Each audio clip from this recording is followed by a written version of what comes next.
There's bad radio, good radio, and chaotic radio.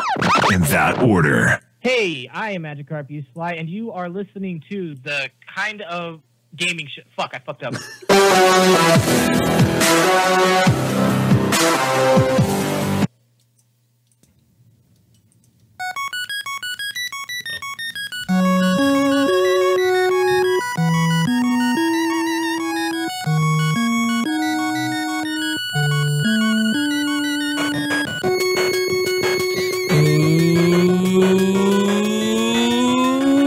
Welcome to the Kinda Gaming Show live on chaoticradio.com. My name is Andrew. I am the host of the Kinda Gaming Show. I am here with two of my usual co-hosts. I'm here with Connor and Miguel. Yep. And today we're going to be counting down our top 5 hidden gems with defunct games. Having a little bit of technical difficulties with that. That's why. Okay. Oh, maybe we got him this time. All right, so we're going to be trying to get him in. I think he's on right now. Cyril, is that you? Can you hear us? No, can you hear me? I can hear. Yes. We can barely hear you. Very quietly. You're faint, but you're there. So if you can, you should turn up your mic. All right, anyway. So we're going to be having him on the show today. We're going to be interviewing him along with counting down our top 5 hidden gems in gaming. Talking about some games we've been playing lately, the usual stuff you find here on the Kinda Gaming Show, minus a sexy Brandon man. Yeah, that works. So, first of all, Miguel, tell us a little bit about the Overwatch League, because some shit's been going down. Yeah. Wow, yeah, the LA Valiant yesterday, I believe, 4-0'd the Seoul Dynasty. Didn't see that shit coming. They held 3rd place for a day. That's where Seoul was sitting after being beaten by New York XL. Dang. And just now, the London Spitfire got 4-0'd by the Houston Outlaws. So the 2nd and 3rd places have also been knocked down a couple notches. That's crazy. I'm gonna check the standings and fucking. I don't actually know exactly where they're sitting now. Like it just got rocked today. Well, this week. And it's the last week of Stage 1. This Saturday, after the normal games, will be the Stage 1 playoffs. So that should be a lot of good games. Are the tickets for the playoffs more expensive than the regular games? I don't know. I should really check on that. I think they would be. Usually, like in baseball and other sports, they're more expensive. Right. Because more people would go see those ones rather than just any regular game. Exactly. And, it's supposedly the, top teams. I say that because, in sometimes sports, especially with the added wild cards, the best teams don't always make it. Sometimes other teams sneak on in. Oh, yeah, right. Mm-hmm. So going off of Overwatch, how you've just now gotten into it, finally, after we're in year 2 of it. Year 2, yeah. And I just got into it. And, yeah, I started on, what was it, Sunday or Saturday? I played with you guys. So, yeah, just sometime this week. Okay, I played it on Sunday or Saturday. I started off bad, still bad, but my accuracy is getting better. Started off with a good, cool 20% accuracy. Now, if you check my profile, I'm up at 31%. Improvement. That is improvement. Yeah, no, I'm just saying. I wasn't mocking you. I was saying improvement. It's absolutely. Like when I watch the Overwatch League, like most of the guys are sitting around 40%. So yeah, like I was even telling both of you, is a lot of mine. Like I don't really look at my accuracy a whole lot because I do a lot of suppression fire. So it's like there's literally times where I'm just shooting down a hallway so that people don't walk around it. And it's like that. Once you get to like that 40%, it makes sense because that accounts for the suppression fire. How are you enjoying the game so far?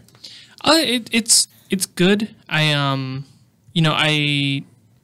don't know how long. Like I'm really into it right now, but I don't know if it's the type of game that will hold my interest over like a super long term. Mm-hmm. You're saying it actually was making you rage harder than League, though. Yeah, in some ways. In League, I feel because I've been playing before League, I played RTSs, and I kind of had a more base understanding and a like for the genre. Right. Yeah. So when I do bad in this, I just get more upset. But it's kind of on the other hand, like going into it knowing that I'm bad at shooters. When I do well, like a game I played today, I went like 35-3 or something stupid. and that made me feel good, and I carried our team playing Soldier. Yeah, Soldier's very fun, and I definitely recommend him for people who are just getting started because he's not super technical. Where it's point and shoot, and then you get the move, you get that increased mobility. It's really a lot of mechanical fixation. At a very basic level, positioning is something that Yeah. people are shit at. And Yeah, therefore, that's true. Yeah. Yeah, but it's like as far as characters go, like because everyone needs to learn positioning on Yeah. any character. But as far as just general gameplay goes, it's like Soldier's very basic. It's shoot the person in the face. Right. That's your goal. Yeah, that's what I was working on today. Is when I was playing a lot of quick play. I didn't play any arcade today, and when I was playing a Soldier, I was making a good job of either flanking behind them or being on the high ground and making sure I was feeling pressure on them, so my people in the front line could push. And I was working on top of that. I was working on I can't think of the word target. The person who I'm supposed to target. Prioritization, right? So I would take out the healer or take out the the healers first, or if I can catch them out in the back, like the DPS, ignore the tanks at least at first, because the healers are more important to take out. Healers, I would say it goes healers, tanks, then DPS. I say the only time you focus on DPS as Soldier is if it's Pharah. Yeah, definitely. Far as like Soldier's prime target, if she's just up in the air, it's like, all right, you go for it because your bullets hit her when you want them to. Yeah. She's very hard to hit for everyone else, pretty much, other than McCree and Widow, I guess. Yeah, and then Widow, you have the handicap of being able to snipe or not. Yeah. Yeah, that's so that's what I've been doing today. I also played some Vindictus on my own today. I was level 43, down level 49. Slowly making my way downtown, walking fast, and all that. So what got you into that game anyways, Vindictus? Oh, gameplay looked awesome like 7 years ago when it came out. Interesting. And I never really had a good enough computer to play it well. And now that I do, I'm just going back into it. What I've noticed, by the way, from playing with you three for like 2 hours the other day and just playing by myself, the game is better by yourself. Really? Yeah, because I don't know if it's just like a issue with the programming, but like if it's just one-on-one versus a boss, you have to take more time to actually dodge in and out because he will hit you. Like 3 bars of health when you have 3 bros is not very much. Exactly, but when you're by yourself and you're playing like a melee character, you actually have to go in, hit him a few times, dodge, move, parry, all these different things, and it's actually better. Which is because we played, and I was just sitting there, and I'm like, wow, this is not great. We were simply walking through Mordor.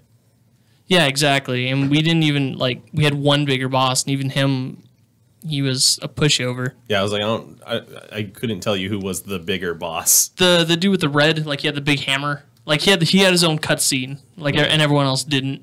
He died in 12 seconds. Yeah, like everyone else. It was stupid.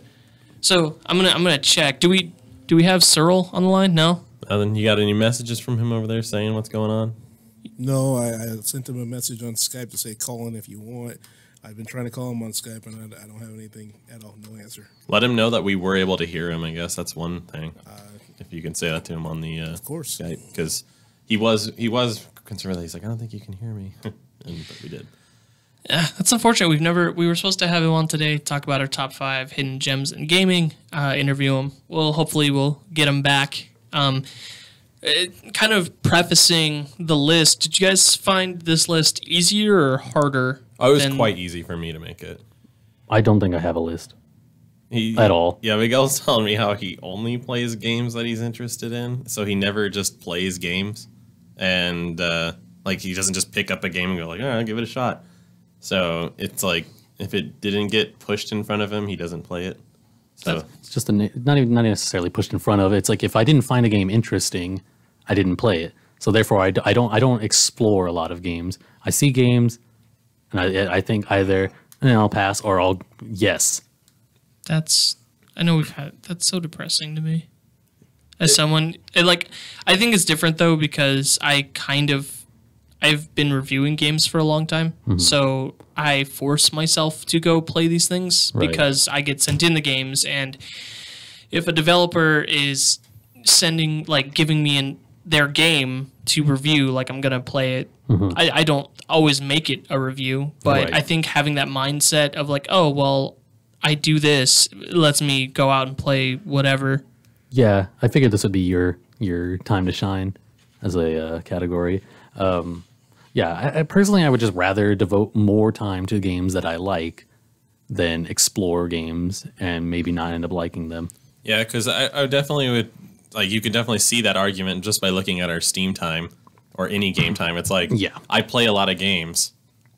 I don't play games as nearly as much, like at least one game as much as you do. Right. I was actually gonna say, when we were getting like Vindictus set up, I checked out your profile, and you did play Tiny Metal, which I it a sent shot, to yeah. you. Was it any good? Yeah, it's basically Advance Wars, but it's hard. The UI was a little, not the UI, but the gameplay was a little like finicky, I guess. But I may just not be used to that style of gameplay because I never had Advance Wars, which I wanted to have, but I Advance Wars is very fun. It's Yeah. a super good game on the GBA. used to watch a friend play it whenever we were at school, but never got it for myself for some reason. Yeah, I played it. Played Advance Wars 2 quite a bit on the Game Boy Advance. It was one that I definitely enjoyed, like, and recommend to everyone. Yeah, that's definitely not a hidden gem though. That was one of the more prominent GBA titles. Yeah. That was a game that a dev sent to me, Tiny Metal, to talk about on the show. So we've now fulfilled that obligation. Oh, right. Yeah, it seems like it does what it's supposed to do. I just had trouble with it control-wise because you're supposed to orient your character based on where you want to be facing. And it's like, it seems like there might be a few unnecessary steps in your positioning. Sure. Where it's like, it shows you where you can move. So you go to click that place where you want to move. And your character will, like, go to it, I believe. But you're able to reverse it still. So there's, like, a confirmation step. Oh, To be like, you have to lock into that move. that's pretty common with some strategy games. Like, I know, like, if you look at the Yu-Gi-Oh games or mostly any card games, they do that because, like, in Magic, you can start the stack and it's like, you know, do you want to do anything? Because there's not that lightning quickness. So it just says that we, Cyril, are you there?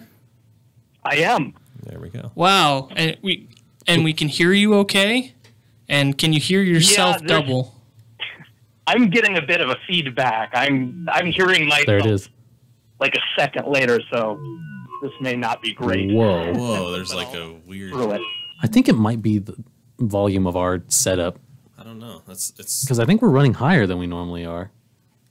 Yeah, that's true. you give it a shot. Try and put it down because I mean it's reading as normal. I'm gonna turn us down a little bit. You can turn our monitors. Well, turn my monitor up, please. 'cause Yeah. mine was turned down. All right, so go ahead. We're gonna live testing. This is Stuff fantastic. happens. Someone messed with the board and it's all wacky. It's wacky tobacco. Are you just turning no. everything up? What's No, that's one. That one's yours. How's that now, Sarah? Um, You still getting that loop I or? can still hear myself, but I'll work through it. Man, that is strange. that is really strange. Right. So we, as we said earlier, we're having you on today to talk about top 5 hidden gems in gaming. And Miguel doesn't have a list. He's very I don't know what the term. I know you said. I know. He's not a casual, but he's a mainstream gamer, I guess. Yeah. It's not necessarily mainstream either. I'm just focused. I find games that I like and I play the fuck out of them rather than playing a bunch of games just to try them. Yeah, but like, He's a picky eater of gaming. there you go. Yeah.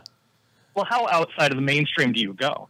If it doesn't matter as long as it's interesting. I like browse the internet, and if I see a game and it looks interesting, no matter how tiny or obscure it Yeah, is. but out of all of that, you never found one that like seems, hidden gem niche enough. No, because I don't try them for myself. I see the games and they get popular somehow, like enough at least for me to see them.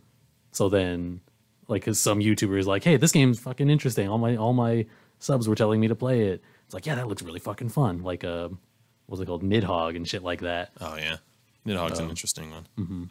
I don't play games as like a first go. I look into them before I play them. Nidhogg is definitely not a hidden gem. That's like one of the best selling games on the PlayStation Store, actually. Yeah, that was just an example. It wasn't before, but it wasn't on PlayStation when it came out. It was that was like an example of a smaller game that you were like, oh no, this is right. Yeah, I never ended up buying it, but I was like, oh, that looks good.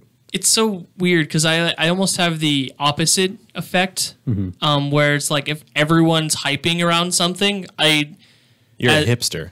I guess. Because if everyone's hyping around something, very rarely do I go and play it, as the reason why I just started playing Overwatch 2 years after it came out. There's exceptions, like when Shovel Knight came out and it got all the notoriety, I immediately played Shovel Knight. Shovel Knight's amazing. Like, I beat it 2 days after it came out. Fantastic. I feel like League of Legends is Do an you have exception to some the rule. regrets on games that you wish you could have, you wish you would go back and play? Is that a question for everybody or Miguel, me? No, Probably just for you.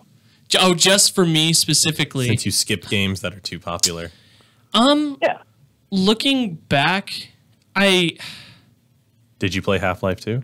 I did not. That is one. I didn't play Half-Life 2. I didn't play Portal. Portal's great. If you're looking at Okay, no, you play Portal this weekend and you get it over with. And I'm the old. I'm the old person who doesn't like all this new shit. You have to play Portal. Play Portal tonight when you get home. It's real. Yeah, like It's a 3-hour game, dude, Yeah. and it's amazing. You could do it in one sit, no problem.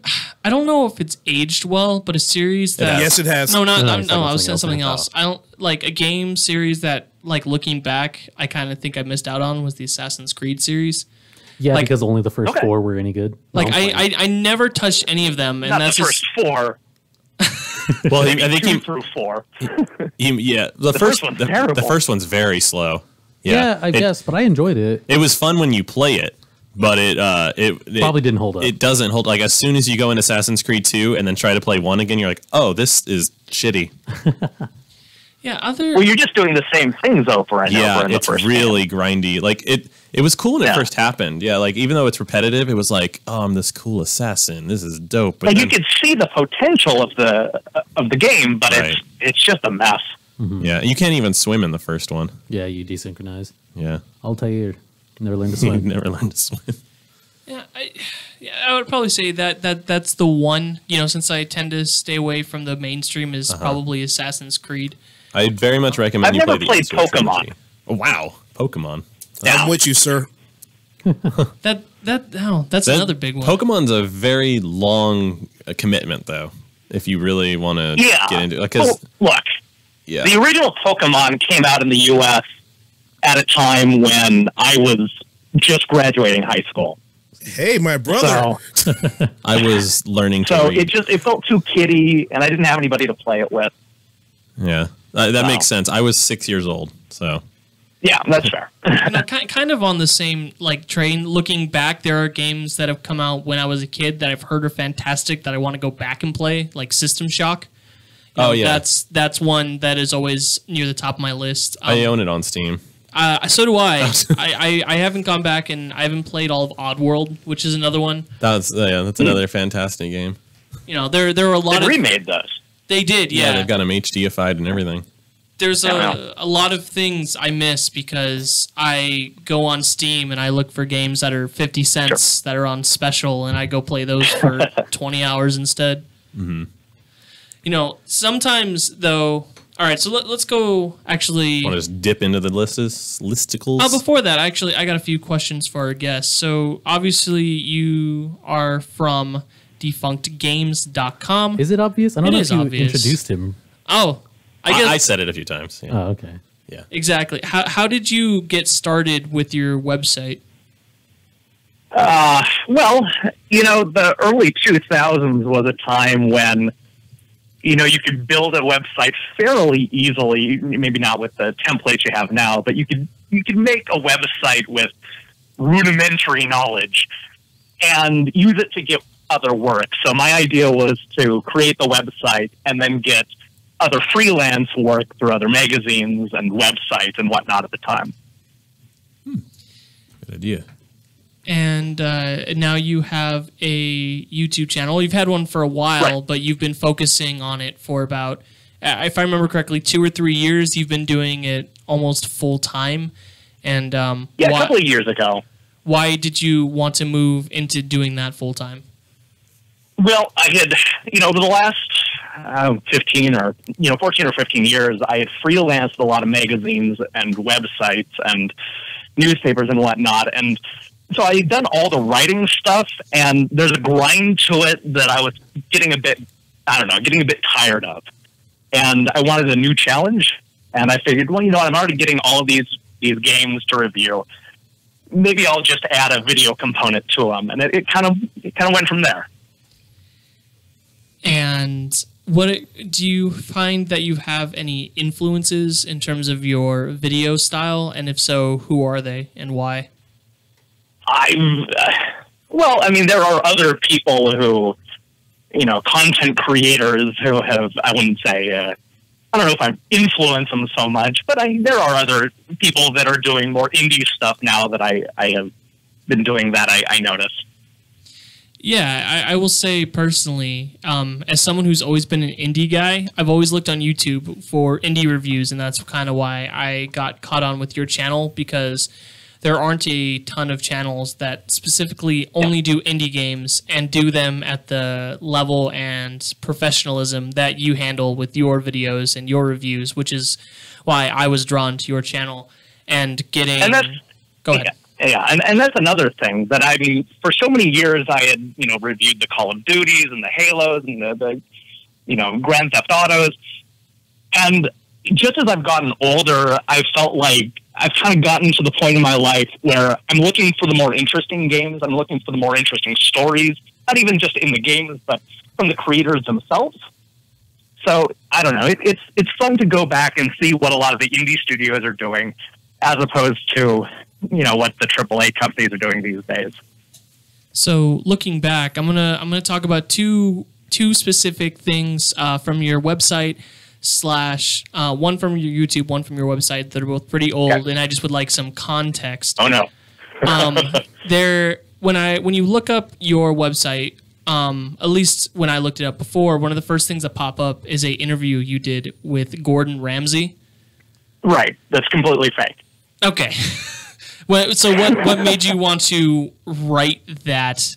And it's very interesting. It's part of a series where we purposely created fake games, and it was in an era when there wasn't a lot of that going on, where people were making fake box covers and stuff like that, and we were having fun with it. It was the early 2000s.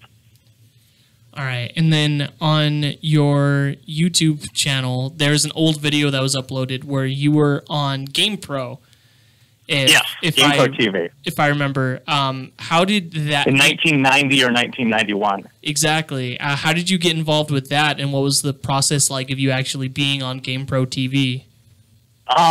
It was part of a contest, actually. In the early days of GamePro, maybe in 1989 or early 90, they were doing a contest where they wanted, people to fill out a thing and then become part of Team GamePro, and they selected, I don't know if it was 75 or 100 people.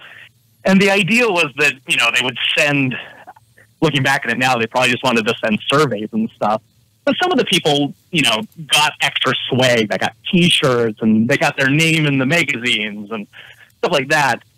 What I got was to be on the TV show. Though not in the studio. I had to film it myself and send it in. Interesting. That was on there, actually on like a video cassette, because it was the early 90s. Oh, wow. And one of my favorite stories that you've told me, having done this for a while, sometimes developers will send you places, and you had told me that THQ sent you to WrestleMania. And yeah, I went to WrestleMania 25.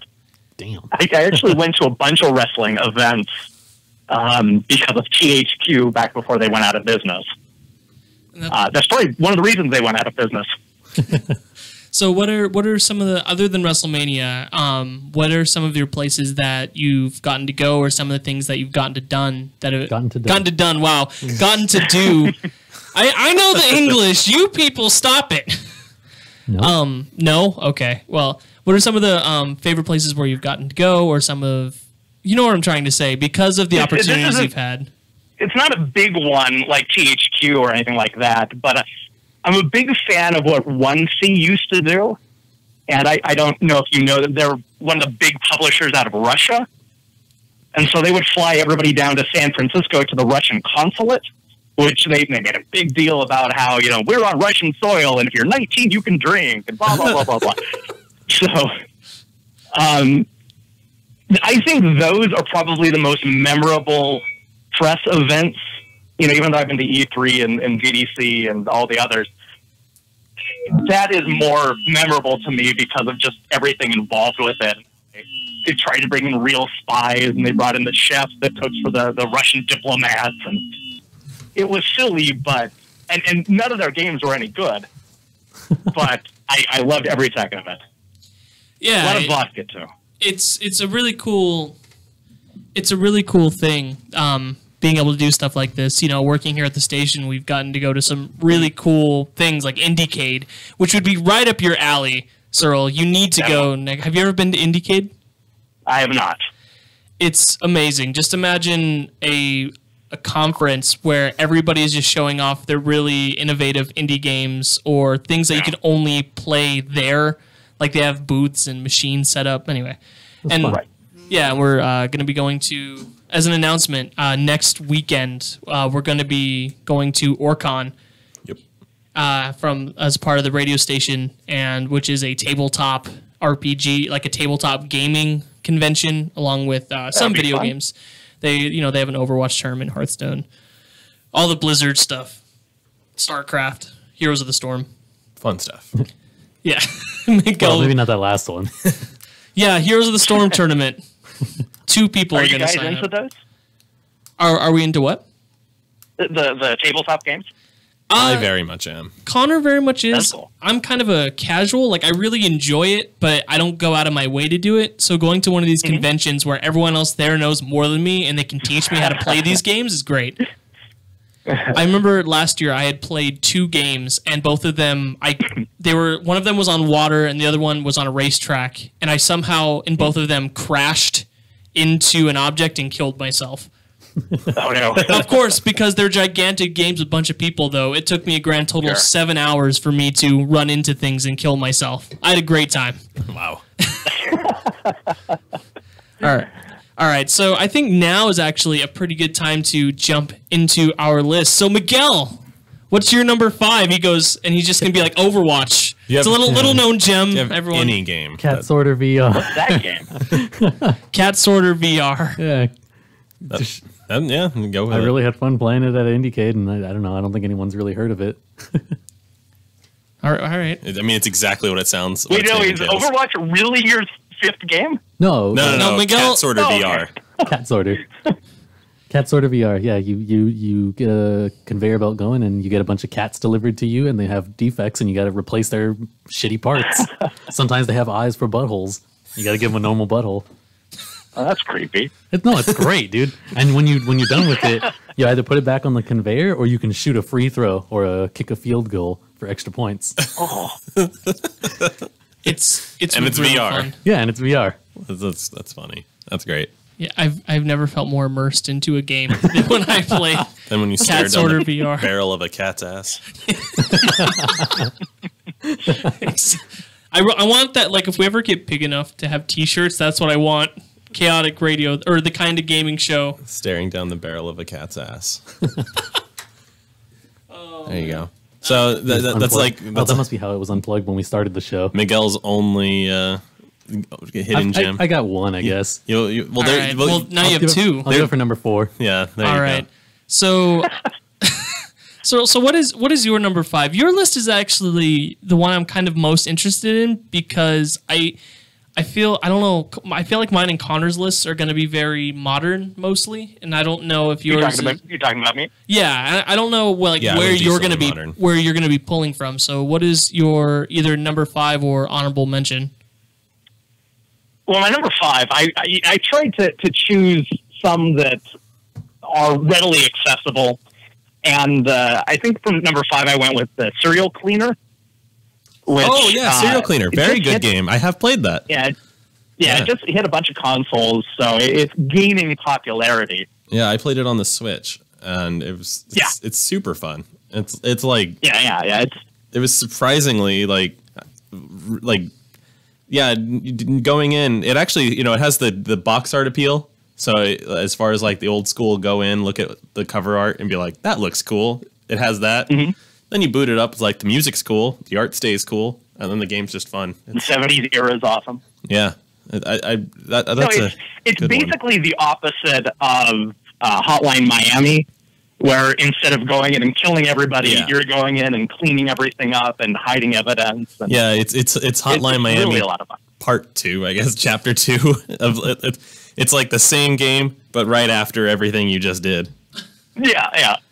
And what's great about it is that it opens up these. You can unlock these new levels that are based on movies from the 1970s, like the Rocky Horror Picture Show or Taxi Driver and Alien, and you have to clean up these famous movie crime scenes. That's pretty cool. That sounds awesome. It's a lot of fun. Yeah, and it's got a lot of tactical, I guess, approach to it too, because it's kind of you got to duck away from security guards and not get caught. Mm-hmm. And it's very stealthy. Yeah, it's a lot of fun. I definitely that's a good hidden gem. Yeah, I mean, we'll see. It might end up blowing up given its like you said, recent jump to a bunch of consoles. See this? Yeah, it's on pretty much everything at this point. Yeah, and I feel like if this ends up getting played by one of the big YouTube Let's Players, I believe it has been. Oh, see, then it'll just blow up after that. Because I've heard of it somehow. Well, I mentioned it. I was speaking about it a few weeks ago. The developers sent us a copy on the Switch. So Connor on his weekly Switch report, or I should say, when we get Switch games, Semi-weekly. It's always all at once. It's never gradual. Right? They never when it rains, it pours. Yeah, exactly. Yeah. Like we'll go a week or two and have no Switch games, and all of a sudden I'm just like, hey Connor, here's 5 new Switch games for you to play. It's like, okay, I'll play them all this week. I always forget to request Switch games. See, I told him, I was like, because I usually end up getting busy and like have to go other places, and then I was like, hey, if you give me Switch games, I will play those because I can take the Switch with me, and it works out, and that's exactly what happened. I play them. I get more Switch games now than anything else. Anything else I request, over half the time I don't get sent anything anymore, but Switch games, almost all of them, there's like, oh, here you go. Here you go. Yep. No problem. And yeah, it is interesting. All right, so my number 5 is, I don't know if it's considered a true hidden gem just because it's sold more. I'm going to preface this by saying it sold more than 1 million copies. Okay. Well, see, I'll agree with you real quick, is that I have 2 on the list that are known games, but they're totally not played. Exactly. So go ahead and... So my number 5 is a game I like to bring up a lot here on the show. It is a PS4 exclusive, my favorite PS4 game. The Order 1886. Oh, it is. That game. Right. That one is super known though, but it was definitely. It's one of those games. It's infamous. It's one of those games. Like I said, I wasn't sure if it quite would fit. Yeah. Because it had a lot of hype going into it, and then after like the first month, I feel like nobody knows what it is anymore unless you were there when it came out. No, everybody knows what it is, but nobody played it. Is the thing. Yeah, and see that there actually is one on my list. I mentioned to Miguel already. It's kind of the same deal. Like everyone knows this, like one of these games. It's my number 4, so we'll get to it. In a bit, what I'll say, I bet a lot of people ended up buying it because they've had it for like $5 too. Yeah. So what I'll say is that it is a really good third-person shooter. The story is really fun. The gameplay itself felt nice. There was never any time when I was playing it that I felt like it was my fault when I died. And it still holds up. I still probably say it's the prettiest game on PS4, even to this day. Yeah, like I was mentioning too, it has the theatrical 21:9 aspect ratio, and it can play natively on ultra-wide monitors. Yeah. And that alone makes it just have this quirky, neat coolness to it too. Exactly. Go ahead. I wasn't a big fan of that game, but I will say that I really like the studio that put it out. Ready It Dawn made a couple of great PSP games back in the day. So it bummed me out that that this may have killed their game making career. Maybe people haven't just looked at the studio and they don't even know, because it got pushed under the radar after the negative press. Like I said, it's one of those games that I feel like it both fits and doesn't fit because people don't play it. Right. And I found a gem where a lot of people told me it was bad. Right. And I truly feel like, especially when it first came out, people just thought it was bad because it was only 4 to 6 hours at most. Yeah, people said that about. People were saying that about Guns of the Patriots as well, but then it was like, because I remember X-Play specifically was shitting on Guns of the Patriots when it came out, and back then people would listen to X-Play like crazy, like it was the godsend. I feel like people in a few years will view The Order 1886 kind of how people are starting to view Sonic Unleashed now. They won't. No, Sonic Unleashed now is having like a renaissance. And, Hold up. No, I'm being serious. Like people, yeah, I'm 100% serious. If you look at videos now on Sonic Unleashed, the reviews are a lot more positive. People are actually saying the game is better than it was than how it was viewed when it first came out. Sonic fans are crazy. Yeah. No, there's a lot of bad Sonic games. Like Sonic and the Black Knight isn't good. Sonic Colors was good. Most of them aren't good. Pretty much, I stand firmly, aside from, Adventure 2 with its chows, that was super fucking cute and fun. I pretty much stand firmly on the, like, if Sonic plus 3D, it'll equal trash. Generations and Colors are so good. Generations was half good. No, the 3D was very good. Generations was half good. It was only because we hadn't had a really good Sonic for decades. I completely disagree. Half of Generations was actually fun to play. The other half was, I really didn't want to do it. I did play through that, and half of it I was like, this is fun, and the other half, the 3D part, I was like, this fucking sucks. Agree to disagree. Yep. That's. Oh, okay. Anyway, what's your number 5? My number 5, it's a free to play on Steam. It's called Fistful of Frags, and it's a cowboy action spaghetti western shooter. It's an arena type game, and it has weapon pickups, all that stuff. Throwing spaghetti western in there doesn't seem right. It is, because they play the fucking jingling music, like the cowboy music. Yeah, that's not all that makes it a spaghetti western. You drink fucking whiskey to heal yourself. You go, pass the whiskey. You know.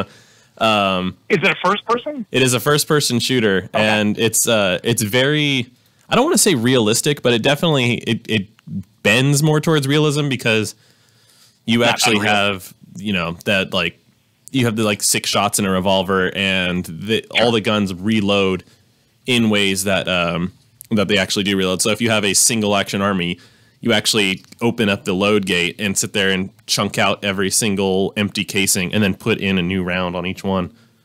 And I'll have to check that out. Yeah, it's very fun. It has a little bit of a dying community nowadays, but it's free. And if you can just pick up, like, if you can get 10 guys together, just all go in there and have yourself a free deathmatch custom game type thing going on, 5v5 or free for all, you'll have some fun. It's definitely it's a good game that you can just pick up and play with some friends, and it runs on pretty much anything at this point. Oh, sounds like fun. But yeah, Fistful of Frags. It's super fun, and if you go on Steam, actually, overwhelmingly positive reviews. Whoever has played it, I've shown it to a couple friends, and anytime they play it, they're like, "This is fun." So better than Sonic Unleashed. Yes, better than Sonic Unleashed. You guys are not nice. That's fine. That's fine. All right, Bernard. I think I broke. You got a number 5 on this list of hidden gems. Actually, the way I did mine were especially genre. Oh, it was by genre. Yeah. Oh, there you go. That's a good way to do it. So since I'm the old guy and all I know is old shit, my first genre hidden gem is RPG. Okay. And sure. I was going to go Crystalis, but I think you guys know about that game. Do you guys know Crystalis? I know it by name. Yeah, I feel like I've heard the name. Okay. So Crystalis is a real fun game to play on the Nintendo. It's a great game, real fun, Zelda-like action. But the one I wanted to pick for you is Magic of Scheherazade. No, that I have not heard of. I know you have. Wait, you heard it, bro? He's like, yeah, hey, we know. We're both old people. We understand. No, so the Magic of Scheherazade. No, I know that game well, but I know the advertising even better because every word was misspelled. Really? Yeah, no, I'll scan the advertisement. You gotta see it. That's awesome. It's embarrassing. That's awesome. I remember reading it when I was younger. Didn't know it. I couldn't even read the game, but we played it. And right. It was like it's like a Zelda clone, but based in Arabian times. So you actually go to mosque and stuff like that, and you get magic spells, and it's a fun game. Bonafide fun game you play through, and people never heard of it. People never seen it. It was done by a Cultured Brain. It's an old Nintendo game, really old. So you can emulate it, guys, and you'll probably get the best 20 hours of your life out of it just for playing that. Nice. It's a real fun Zelda It is clone. a fun game. And it's on the original Nintendo? Original Nintendo. All my games are going to be older stuff. I don't have anything new. I don't have none of the Steam stuff you got. Yeah, I wondered about that. I didn't know if I was supposed to go old or new. I was gonna go old. I break the rules. I was going to go across generation all the way back to like childhood and stuff and old stuff. But then I was like, all of my stuff is modern but retro themed for the most part. I went with what you could readily go and pick up is what I was thinking of. I was like, I want people to be able to hear this and then go and play it legally. Yeah, people are going to be able to download Magic of Scheherazade. Yeah. Yeah, nobody's looking for you if you steal that. Don't worry about it. Yeah, right. But I just put it there like who owns the right to that? Yeah. But if you never played it and you want to try a Zelda clone that was actually really good, that's one of them. That's a great one. Will do. I will check that out. All right, Miguel, what's your other game? Actually, I came up with one. Galactic Junk League. It's a game you can find on Steam right now. I looked it up. It only has like a 6 out of 10 for some reason. It's super fun. It's like space engineers, right? Oh yeah. Like it's like Minecraft in space. It's kind of like that. It's like the gummy ships from fucking Kingdom Hearts. Kingdom Hearts. But it's like 66 battles. You make the ships and you put the types of weapons on. You have like a budget. Oh, that's fun. And you just have like cool space battles. It's super fun, because you have to there's also like weights and speeds. So if you have enough thrusters, you can make like a heavily armored little like death ball. So it's a really tiny ship, so it still moves fast, but it's got the heavy armor on the hull of it. That's like it was the game Besieged, I think it was. Yeah. It's like Space Besieged. Yeah, you make but things. It's versus mode. That's cool. Yeah, it's super fun. Nice. And it is free? Yes, it's free. Perfect. I feel like anytime a free game makes it onto one of these lists, like I'm obligated to try it. You should absolutely. I'll play it at work tomorrow. For sure. I'm at the point now with work. Like I've been watching wrestling, like Overwatch and wrestling. So I watched all of Raw. You've been watching L? Yeah. So what I'll do, because I'm sitting there on my computer and I've been working on scripts and other things. By the way, Cyril, I'm a legal videographer, so I'm sitting there in the middle of depositions, not doing anything. Sure. And so I just take off one of my headphones and wait for them to tell me to go off the record. And while I'm not, I'm watching wrestling or Overwatch videos or The Walking Dead. Perfect. Sounds lovely. Going to WrestleMania 25 is about the most wrestling I've ever seen. That's fair. All right, so we only have about 5 minutes before we go to break, so he can actually chunk out his number 4. Weather and traffic at the 5. So, what is your number 4, my friend? Is it me? Yes, sir. You are my friend. The rest of these people I don't associate with outside of the show. All right, son of a bitch. All right, so the next one is mainlining. Mainlining. And mainlining is it's kind of a social commentary / graphic adventure, like a point-and-click adventure game, where you're a hacker that is able to get into other people's phones and other people's computers. And the whole idea is to work for a government agency and kind of put everything together and track GPS and kind of put all the evidence together to make arrests. But as the game goes on, you quickly realize that there's a lot more going on and that maybe you're not doing a good thing. And it's one of the few games that gets sort of our security state right, I think. That game reminds me of a really old game. I'm going to have to look it up, the actual name, but it looks really good. It kind of reminds me, when I went to Indiecade, there was a game that was kind of similar to this, where you were going through and hacking different people's things. It looks cool. It looks very cool. It's really neat because the idea is that it's like an 8-bit version of Windows XP. And, you know, and other times you get to go into like an 8-bit version of like an Apple OS, and you go onto cell phones, and they do a good job of recreating these things in sort of an 8-bit version. I'm really happy you brought this game up, because I remember I came across it once and was like thinking about how cool it looked, and then totally forgot what it was called or anything, and it just in the recess of my mind. Now I'm gonna go play it because it has one of those stories that's going to stick with you too, especially if you like things that are topical and you know, going on in real world. Oh, very cool. No, that it looks really good. I'm going to, when we're on the break, I'm going to find the game that it reminds me of. Oh wait, I think I found it. Covert Action on PC. Okay. It's a really old school DOS game. Interesting. Where you go around and you need to you play as a spy and you need to hack different people. Anyway, we don't have any time. We have about 3 minutes left, so that's a little time. That's a little time. I guess I'll go into my number 4. It's a game that I played when I was working for the Overshield. It's a small platformer called Gunman Clive. It is a really stylized platformer where they only seem to use different shades of brown to make it. Everything looks very hand-drawn, and it's really cheap. It's only $2. Not bad at all. Okay, not only brown. The bad guys have different colors, but There's fuchsia and magenta in there, but it's basically brown. It's pretty much a sepia. yeah, it's a really artsy game. Gunman Clive. Yeah, I wouldn't. It's not very long. It's maybe about 2 hours. Though when you beat it, you can unlock more characters. Looks quite Metal Slug like.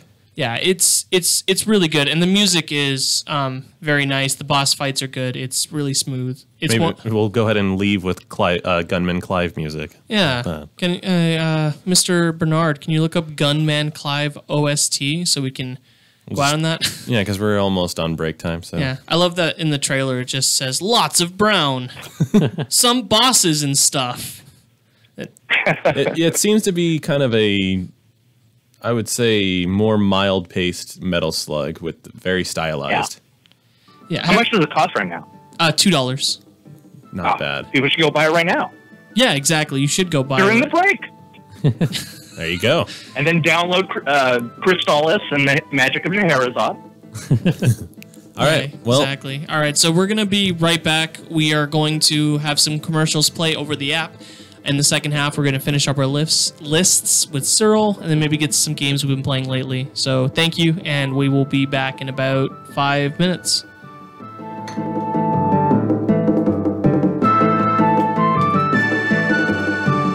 I see you.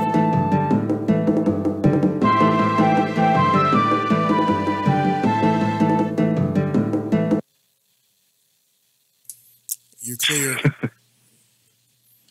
All right, so now we're just live over YouTube, but the app where there are more listeners are currently listening to So people beautiful can commercials. still hear us, though. Yeah, right now, yes. So I can dish all of your secrets. Yeah, go ahead. Go ahead. All of my secrets, please. Tell everybody everything you know about me, Cyril. The top 5 secrets. No, I don't have anything. I'd just be resorting to making shit up. We're okay with that. You are all way too happy for him to do that. Well, yeah, it sounds fun. Thanks. Thanks, buddy. You haven't seen me. I hope that I don't sound too bad when I'm talking, because I do hear myself coming back, and I worry that I'm slurring or something like that. You know how that goes. You Yeah, sound great. You sound good most of the time. Every once in a while, there's like a little bit of, I don't like. That weird feedback. That is such a weird sound. Yeah, it's not even like normal feedback either. It sounds like. Woo. Well, I'd rather there be a little feedback than it sound like I was slurring my words or having a stroke. Yeah, technical issues are beyond control. Top 5 facts about Andrew Holmes. Top 5 facts about Andrew Holmes. Number 5. Andrew Holmes' first name is actually Linda. Number 4. Andrew Holmes' glasses don't have lenses in them. Spot for Sonic. Yeah. Number 3. Andrew Holmes believes that Sonic the Hedgehog is his real father. You know, my real father Andrew did run Holmes out of my was life not really freaked fast. out by the interspecies kiss. I never played Sonic 06. But, you know, I believe I that Sonic played that 06 in a in few years is going to be looked back on. I think Sonic may have been my first experience with the PlayStation 3. Interesting. Wow. I think that might have been the first game at an E3 I played on a PS3. Because it was available, and no one was playing it. What the hell are you doing? I'm going to go grab a water. Okay. Or any. Be right back. I'm going to go raid the Are you fridge. guys all in the same room? Yeah, we're in a studio. Oh. Yeah, we're in a radio studio. This is an actual radio station. Well, an internet radio Right. station. Yeah. To know weather and news. I mean, Yeah. we could bring up Traffic. weather and news. It's California. We do news. We do gaming news. Yeah, we do gaming. That's true. We talked what was it 2 weeks ago that we talked a lot about the Nintendo cardboard. The Labo, yeah. Labo. Play-Doh? Play-Doh, yes. Labo. Labo? Is that what? Kids would have more. Is it with a B? I thought it was with a B. It is with a B. Yeah. Sounds too That close. looks cool. But expensive. Well, it's not that much. Like Connor was saying last week, it's like you buy a $60 game and then $10 cardboard. I guess. Yeah, that's fair. But I Yeah. mean, if that would have been a $60 game, that's fair. His theory is that you'll be able to purchase refills essentially.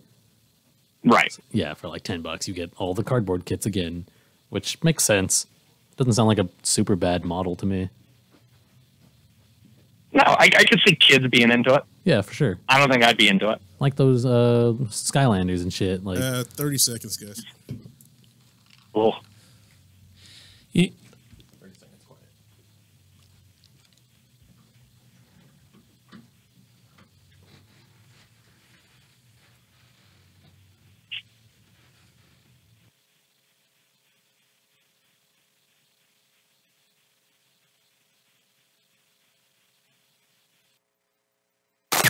This is chaoticradio.com. Sonic. Good Sonic.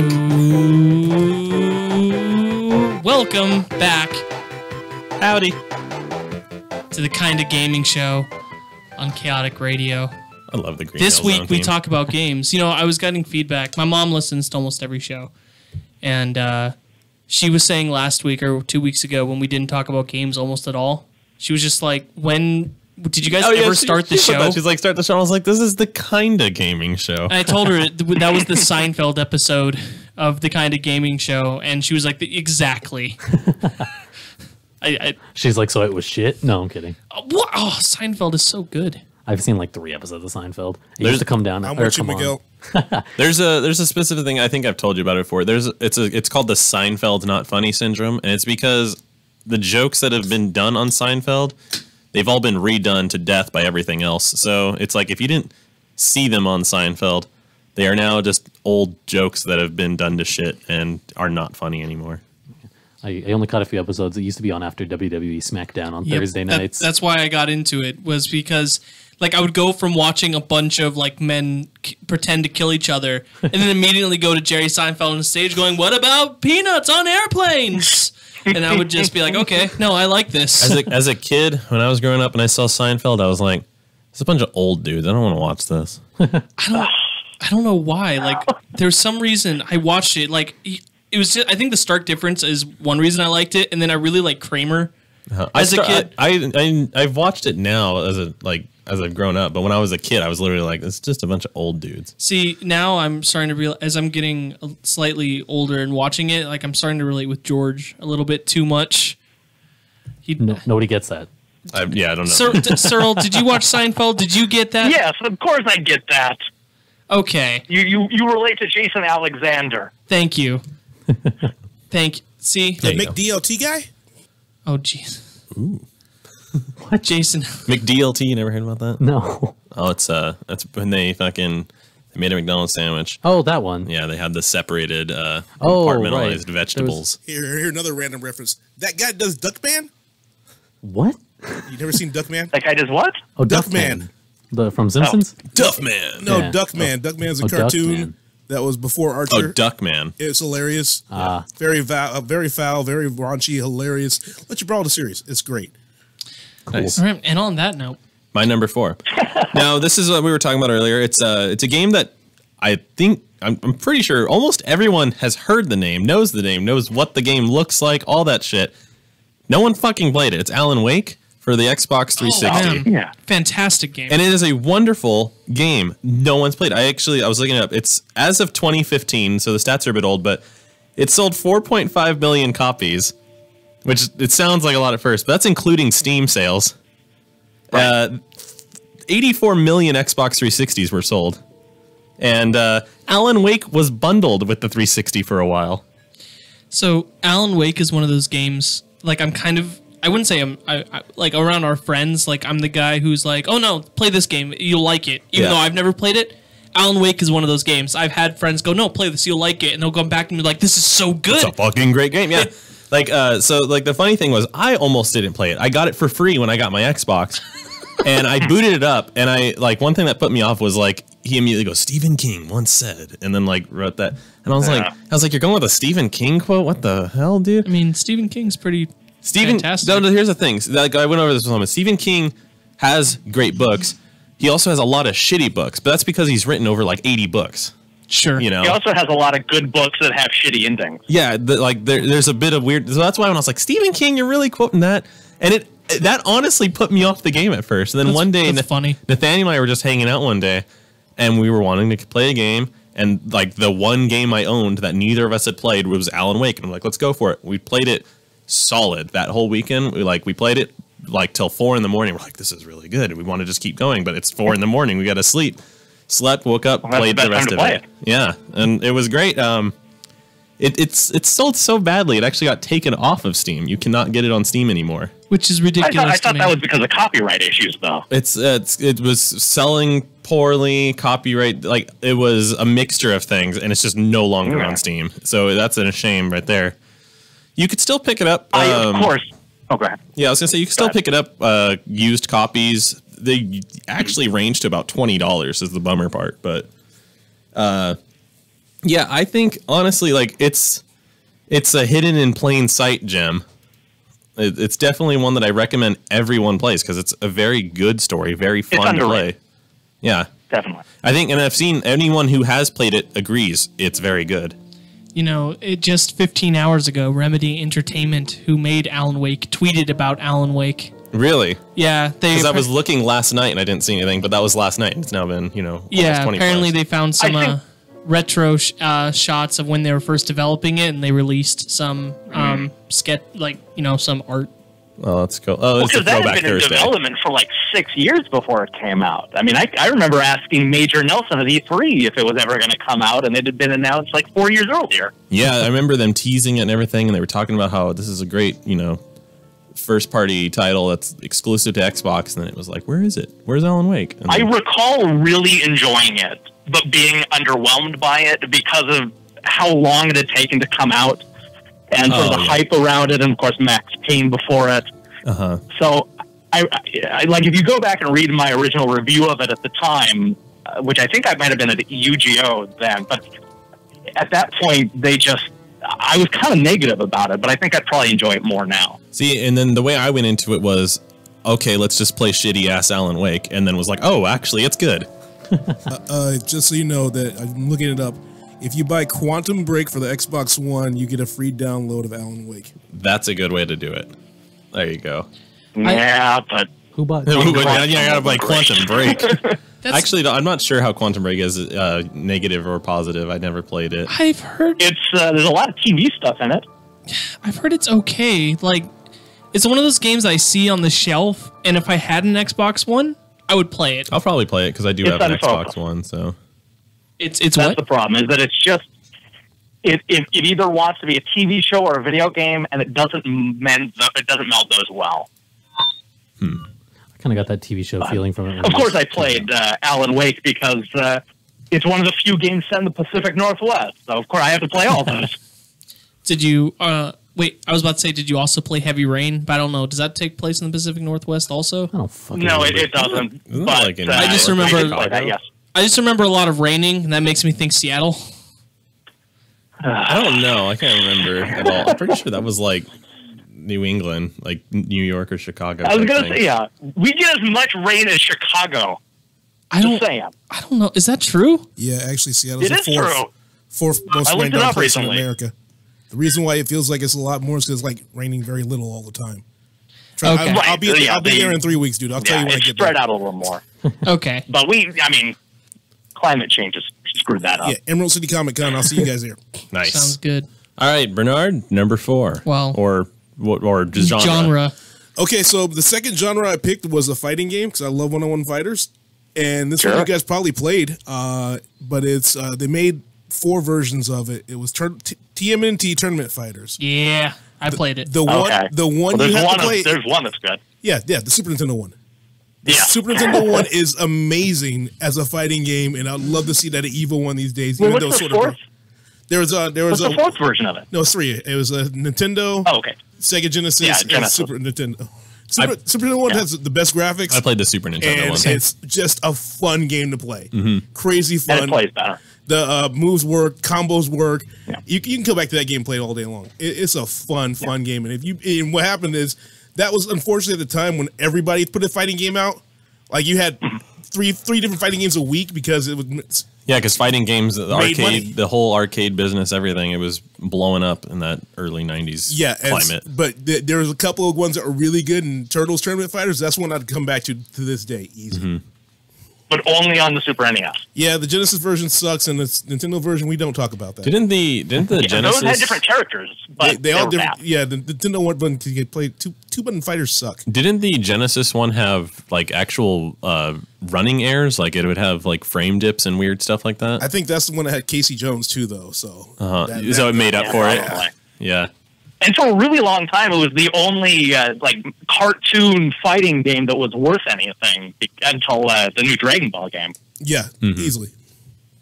Yeah. Very cool. All right, Cyril, what is your number? Well, Miguel said he has another. Oh, that's right. What is your number 3? Miguel? I was thinking about it, and back when, my number 3 would be Homefront.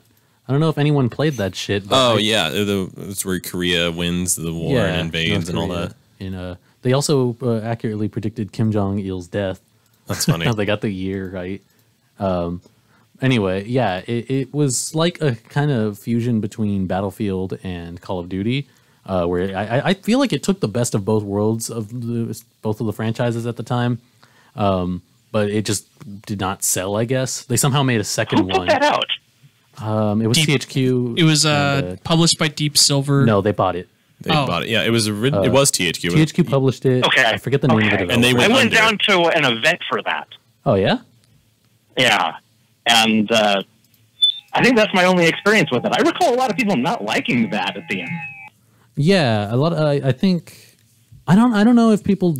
I think people did not like it. Yeah, but I really did. The story was pretty cool. It was based on what's it called? Red Dawn. Is that what it's called? No, I forget. It's based That off was a novel. movie where, another country invaded us. Yeah, I forget what it's called though. But yeah, it's based off a novel where the whole plot happens, but the characters are essentially just made up for the Sure. the story that goes. Well, they through made the a game. sequel to it recently also, didn't they? Yeah, and it flopped terribly. Yep. I just Well, the first game flopped too, didn't it? Yeah. The first game flopped as well. It didn't like I believe well, so. it sold well because it was super hyped, but then it didn't But I mean, it underperformed what they were expecting. Yeah, so it's weird that it. Yeah, So maybe that's the key to the success. We'll have a third one because they just keep failing. and it'll be the redemption. Yeah. Yeah, something about They it, I keep guess. failing up. Something about it, I guess, wasn't what people were looking for, but gameplay-wise, I thought it felt the best of the like military shooters at the time. Very I interesting. should go back and check that out. Good luck. I have swag for it. He has swag. What else do you want in life? Swoog. I actually do own it on T-shirts, Steam. and I've never posters, played and it on there. cozies, and What happened? I actually do That's own what it they on call Steam, and I just haven't played it on Steam. I got it with the THQ bundle when they went out of business. Yeah, I believe the servers are down. I don't think Deep Silver ever reestablished it. Probably not. Homefront's one of those games that I love the box art. Like, it just stands out to me as probably one of, honestly, my favorite from the last generation in terms of like just like stunning, or like you Yeah, see it and it evocative. goes, wow, right? But I never played it because everyone told me it was garbage. Though But you don't like shooters anyway, so you wouldn't exactly, like so like, why would I go out of it my has a cool way? concept. Yeah, well, yeah. Like all right. Anyway, Cyril, what is your number 3? My number 3 is a little game called Missile Cards, which you can pick up for dirt cheap these days on both, I think, tablets and, of course, on Steam. And anybody here remember Missile Command? Yes, I played Missile Hell Command. yeah. Basically, Missile Command plus like Solitaire, like a card game sort of thing. And it's so much fun. But I don't think it sold very well. I know, in fact, the developer was on Twitter complaining that it only sold a couple hundred copies. But it's so good. It made my top 10 that year, which was last year, 2 months ago. I have not. No, I had not heard of it, and even me, as someone who pretty much like devoutly watches every video you come out with, I still Oh, this looks cool. hadn't heard of it. We have it pulled Yeah, up on it's- Steam right now. I like the interface. Yeah, it's really a lot of fun, and they keep building on the concept in some really innovative ways. That's really cool. Everybody should play it, and it's dirt cheap. Yeah, this is one I've never heard of, so this looks cool. I like the way that looks. Yeah, Missile Cards. Missile Cards. Very simple game to remember the name of. All right. My number 3 is a fighting game that was developed by some of the guys who made the King of Fighters. It is called Yatsugarasu Attack on Cataclysm. It is I reviewed that. Yeah, so did I. I'm the one who got you to review Yeah. that. There were 2 game anyway. That game is super good. The actual combat is really smooth. All the characters are varied, and it feels really good. It also comes with an online feature if you want to go play with other people. Really good. Really underrated, and a game that I don't think got the recognition it deserves. But yeah, very good. You can buy it for $14. It needed to come to other consoles. No, it did not. Yeah, it needed to. Oh, it definitely needed to. It has a really good art style, very King of Fighters-esque, along with everything's hand-drawn in the game. I'm pulling up a trailer right now so the 2 people sitting next to me can look at it. But You're so much more confident about the pronunciation of that name than I am. oh yeah. I would have just left it off my list because I was like, oh, I don't want to pronounce that. Yatsugarasu Attack on Cataclysm. I feel very strongly about it. It's a lot of A's. A lot of A's in that name. Yatagarasu. Yeah, exactly. There's a Yu-Gi-Oh card named Yatagarasu. Interesting. I wonder what it means. And he's Turns out it's a horrible racial slur. it's a raven. It's a raven on a skull in the card. So All right. Yeah, Karasu is crow or raven or something. So Yeah, something. Yes, raven. Yata. Yata. But I Fighting think game version of Wampum. Or Wampum. Wampum. Oh my God, he pulled out something way old school. You guys ever heard of Wampum? I know the word. What is that? It's an actual old Nintendo game where you're a little Indian running Yeah. around killing things. Oh, Wow, this dude's on my A level. little racist when you look back at it now. Hey, back in our day, that was quite all right. Oh wait, yeah, I remember. I understand. Now that you mention it about the like pulling out the racist bit, I was like, oh wait, I know which game you're talking about. Yep. So, just for clarification, Yatagarasu Asumi, it says, in Japanese mythology, Yatagarasu has the appearance of the great bird and represents the will of heaven or divine intervention in human affairs, which is why... Now you're just showing off. Yeah, exactly. Well, when I you watch Googled the that. trailer, I Googled that. When you watch the trailer, you see a bunch of feathers going by, and that makes so much more sense now that... But it's a raven. Yeah, exactly. So everyone, go pick that up. It's really good. no. No, it's really good. kidding. Hey, it got positive reviews from both me and Searle, and Searle's a much That's harsher right. critic than me. I am, I think I gave it a B or a B+. which is like an A in my book. How does he compare to Oh, no. me on harshness? How does he compare to you in harshness, Searle? Okay, Because I've Which one? I've literally no, just in shit on general. So many games. He's asking me to compare your guys' review styles and if you are harsher on games yeah, than who's Connor more is. critical? I would probably have to. Probably equal or what? I would almost. I think you guys do it in different ways. I don't know. I really don't know. We both fucking hate games. But we I have a play bit lot of them. bitterness after so many years of doing this. Yeah, I was That's how There may be some of I that. tell Andrew, I'm like, stop making me play shit games, man. I have How are you never supposed to know their shit? I've never tried. Like I've never sent you a game purposely. It's like, no, man, this is gonna be bad. There's been a couple that like when you were like the preview looked cool, and then I watched the preview, I was like, this looks like fucking dog shit. There's been, oh man. Anyway, everyone go pick up Yatagarasu and Connor. What's your number 3? All right, I've got some music for this one queued up. This is another one. It's a huge publisher, big title, big name, big brand, series, everything. It's GTA Chinatown Wars. No one fucking plays it because everyone thinks it's just a shitty game that was on the DS. And PSP. Yeah, and PSP, and it's Better also on PSP. It's also on iOS and Android. But I mean, like, That's true. who wants to play Not with? as good there. Yeah, who wants to play with touch controls? Honestly, after hearing your spiel about it, I still think that What? it's. I reviewed it I on don't give a both shit. DS Oh, and PSP. See, here's the thing. Okay, so it has one of the most like fun stories to go through. Like you got big dumb idiot guy that you have to hang out with the whole time. I feel like the best thing is like he's like when the guy I'm talking about. I think his name is Huang.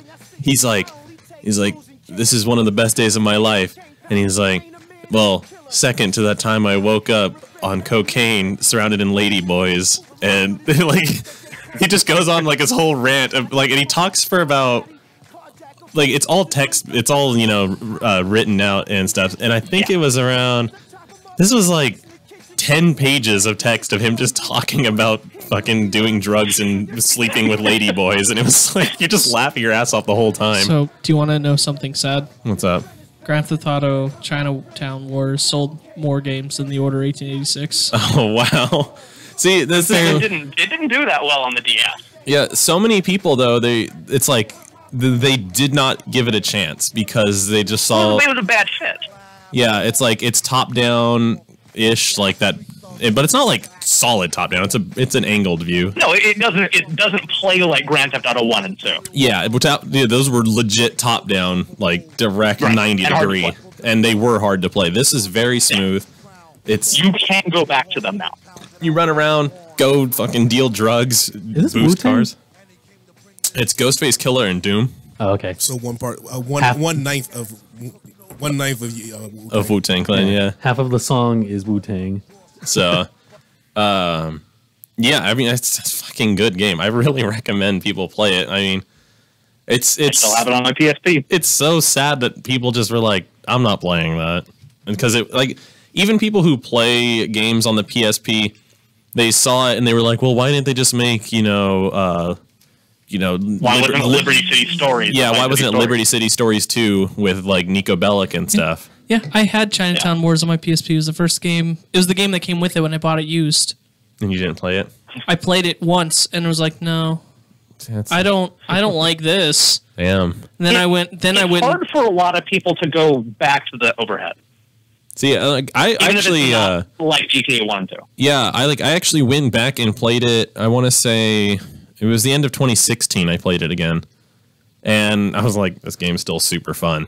Like, It is. I had like no problems going back into it. But then again, I don't know. Like, it's weird that you say that because you play old games, Andrew. So it's like that doesn't seem to be a bufferment to you. To be fair, and this you may find this as a surprise, there was a time in my life where I was even more anti big game than I am now. Oh, and you just heard GTA and you're like, fuck GTA. Yeah, exactly. Oh, no. 100%. I got it in my PSP, and when I bought it and I played it, I'm like, this is garbage.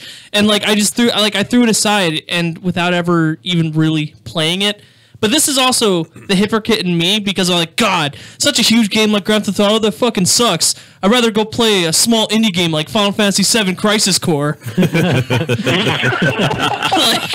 like I'm sitting there like, just because the environment I'm in, no one else played that game, so I'm like, oh yeah, man, I'm so niche and cool over here playing a Final Fantasy game. boy. Yeah, it's ridiculous that you fucking just said that. No, Yeah. that's how that was ninth grade Andrew. I get that. It's just you saying it. Crisis Core, though, also good, though. Crisis Core is great not bad game. at all. Yeah, it's a great game, but it's indie. Like, what the fuck are you smoking? I didn't know what that meant at the time. Oh, From man. that little indie developer that brought us Final Fantasy VII. Yeah, exactly. You know, it's funny, like GTA Chinatown Wars, some of the stuff in it, I like it so much that it bummed me out when in GTA 5 came out, and all these cool features that were in GTA Chinatown Wars were not in the regular GTA, and I was like, there's so many features they could have added. Like, the drug dealing alone was just really fun. I agree. Yeah, it sounds horrible to say, but dealing drugs in a video game is like some of the most fucking fun shit I've done. You know what game you should try out? LA Noire. Heroin Hero. Get on the right side of the law. I am playing LA Noire on the Switch actually. So No, okay. yep, LA Noire's been so far good. I love that. Dude, that game is I so also good. reviewed that. Yeah. All right, I think I've stroked GTA Chinatown Wars enough. Bernard, go on to your next piece of game. Okay, so I picked platforming for this one. I talked about it a couple times on the show, and it's two games as always. One is Psychonauts. If you haven't played Psychonauts, you're doing yourself a disservice. But that's not really that.